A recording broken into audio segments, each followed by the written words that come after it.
সামাজিক যোগাযোগ মাধ্যমে বাহারি মহিষ ডোনাল্ড ট্রাম্পের ঝর্ণা থামতেই এবার হাজির নেতানিয়াহু। গোলাপি রঙের এলভিনো জাতের এই মহিষটির ওজন ৭৬০ কেজির বেশি। যুদ্ধবাজ হিসেবে কুখ্যাত বেঞ্জামিন নেতানিয়াহু যেমন যুদ্ধ ছাড়া ঠান্ডা মাথায় থাকতে পারেন না, নারায়ণগঞ্জের এই মহিষটির মাথাও তেমনই গরম। ছোট থেকে খাবার দিয়ে বড় করা রাখালদেরই অনেক সময় তেড়ে মারতে আসে। মহিষটি এখন জেলা জুড়ে আলোচনায়।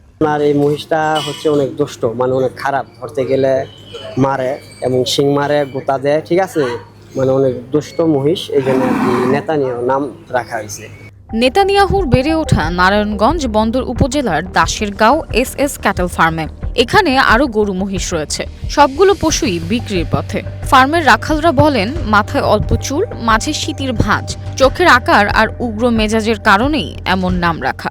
বেসিক্যালি নেতানিয়াহু নাম দেওয়া হয়েছে মহিষটার এই জন্যই যে ইসরায়েলের যে প্রেসিডেন্টের যে চুলের আকৃতি আর হচ্ছে চোখের আকৃতি যেরকম, সেম মনে করেন যে মহিষটারও চোখের আকৃতি আর চুলের আকৃতি এরকম। যেমন এই যে মাথার যে আপনি শীতিটা দেখছেন, চোখগুলা দেখছেন, এই জন্য এটার নাম রাখা হয়েছে নেতানিয়াহু। মহিষটি বিভিন্ন ধরনের খাদ্য মিশানো ঘাস, ভুট্টা ও ভুসি খেতে পছন্দ করে। তাকে প্রতিদিন 2 বেলা গোসলও করানো হয়। আর 2 বেলা গোসল হয়, সকাল বিকাল। আমরা মহিষটাকে লালন পালন করি, কষ্ট করে যত্ন আদি করি, অনেক দেখাশোনা করি, তারপরও আমাদেরকে মারে। প্রতিনিয়ত পরিবার কিংবা বন্ধুদের নিয়ে বিভিন্ন বয়সের মানুষ ফার্মে ছুটে আসছে নেতানিয়াহুকে এক নজর দেখতে। অনেকে দামও হাঁকছেন।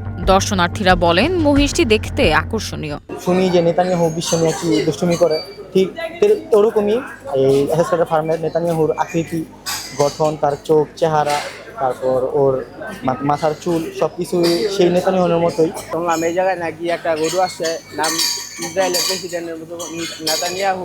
এই জায়গায় সাথে কি আসলে সে ওদের ঝগড়া লাগায়। এস অ্যাগ্রো ফার্মের ম্যানেজার মেহেদি হাসান বলেন, মহিষটি দেখতে যেমন রাজকীয়, তার খাওয়া দাওয়াও রাজকীয়। অ্যালবিনো মহিষের একটা নাম আছে নেতানিয়াহু।